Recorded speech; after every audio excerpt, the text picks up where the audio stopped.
What if Encanto characters were Pokemon gym leaders?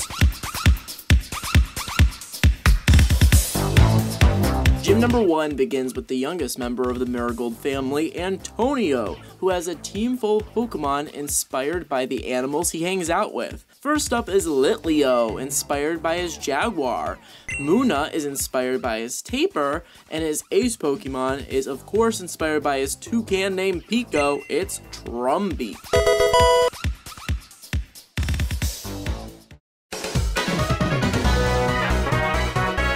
We're now moving on to Dolores, who can hear every move coming her way with her sound-based psychic team. First up is Swoobat, who emits powerful sound waves until it tires out. Dolores also gets tired from hearing all the sounds she hears. Next up we got Loudred, but it's not your average Loudred. It's an Encantonian Loudred, who instead of having speakers in its ears, it's replaced with microphones that can help listen and capture sounds. Her ace Pokemon is Shimeko, the wind chime Pokemon. It communicates by emitting high-pitched sound waves. Dolores has to leave the gym temporarily because she's too sensitive to her Shimeko sounds.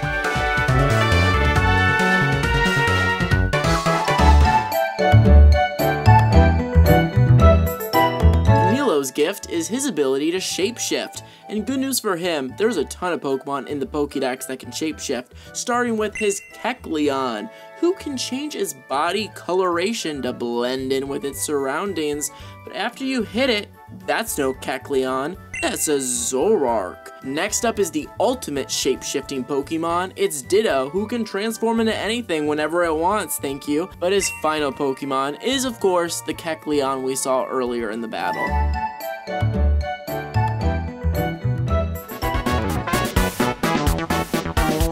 Louisa is a strong fighter. You can see her muscles throughout the entire movie, picking up things, throwing things. She's got a fighting team. Starting off with Machamp, showing off her sheer strength. It's the essential fighting Pokemon itself. They train together by picking up Mudsdales as if they were weights at the local farm. That's a fun exercise. Conkeldurr represents her construction. She does a bunch of work around town. And her final Pokemon is Beware, which perfectly captures her strength but also her kindness. But oh my god, that Beware, it just Dynamaxed. Yeah, she is a Dynamax Beware.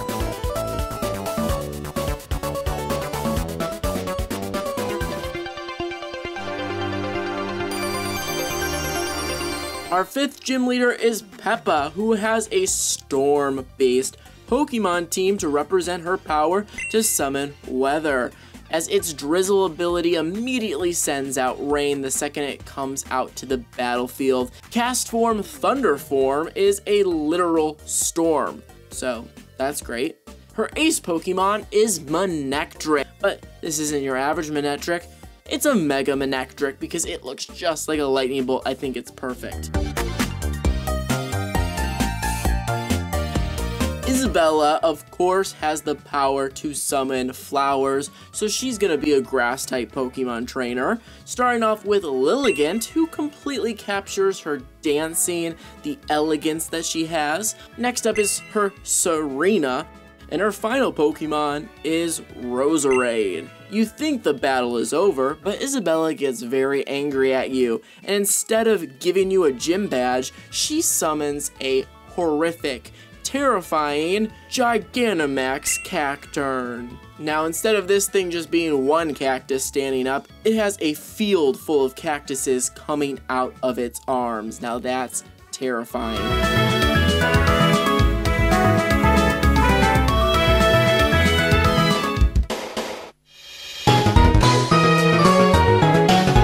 Julieta is our 7th gym leader, and she has the gift of healing people with food.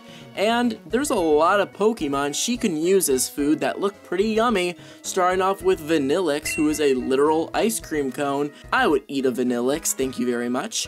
We then have Alcremie, which is just cream. Yeah, put that on the Vanillix. I'm eating that too, okay? And then she's got a Tropius. Tropius is known for its harvest ability. It can plant berries, and it even has a bunch of bananas on its neck. But her ace Pokemon is very flexible. Heck, you could even put the banana, the Vanillix, and the El Creamy on her Doc's bun. And in fact, she does. She has a mega Doc's bun, which is banana bread with ice cream on top.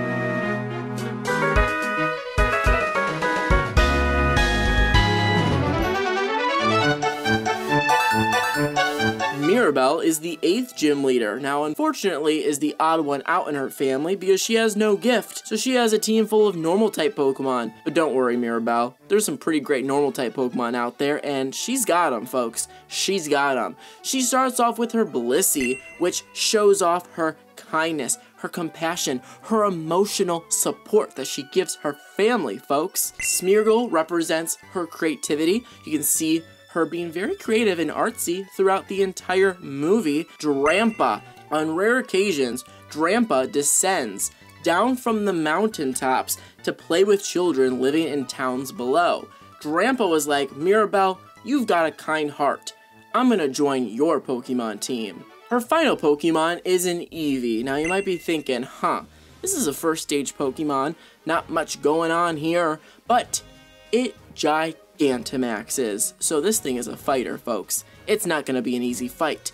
And to make things even more complicated, the second you knock out Gigantamax Eevee, Mirabelle pulls out a revive that her abuela gave her and says, wait a second. She gives her revive to her Eevee and it evolves into either a Leafeon, Flareon, or a Vaporeon. Whichever type is super effective against the starter Pokemon that you chose at the beginning of the game. And in this game, the 3 starters are Popplio, Finnegan, and Sprigatito. I wonder what starter you chose. So for example, let's say you pick Popplio, this thing is now a Leafeon.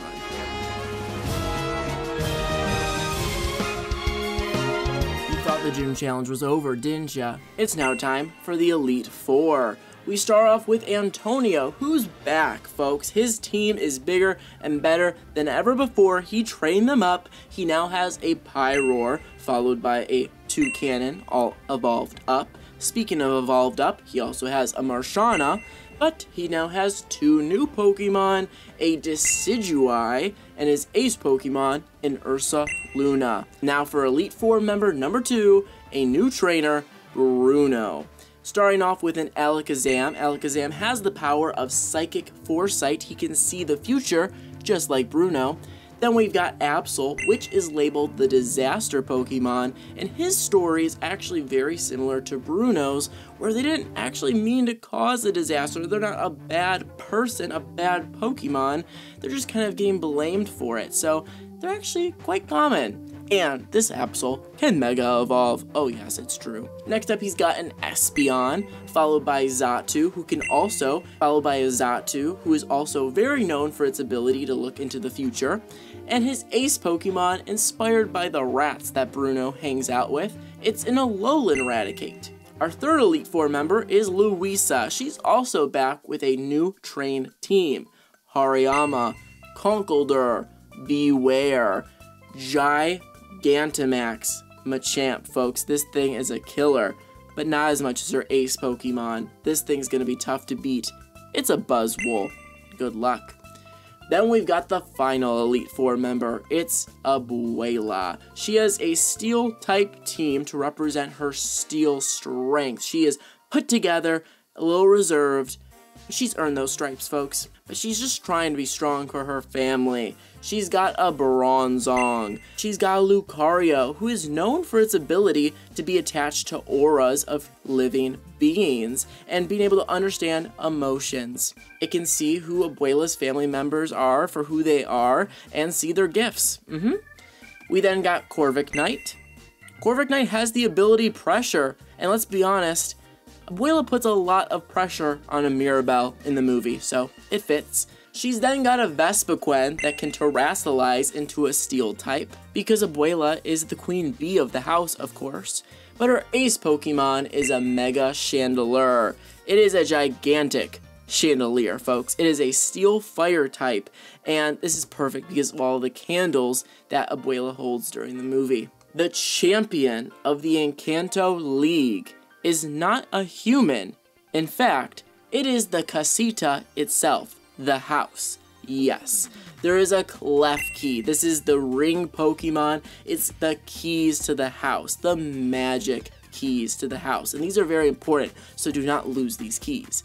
We've then got Reuniculus. Reuniculus has a protective membrane that protects all of its cells together, kind of like the house that holds the family together. Runerigus. This totally is perfect with all of the living tiles and moving walls of the house. Claydol, which has been around forever and has psychic powers.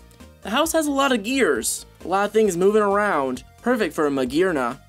And if her team wasn't already legendary enough, she's got Xerneas. Xerneas represents the tree of life, and in this scenario, it's a family tree of life, folks. That's gonna be a pretty hard champion to beat. Sorry, Cynthia, you might not be the hardest champion anymore.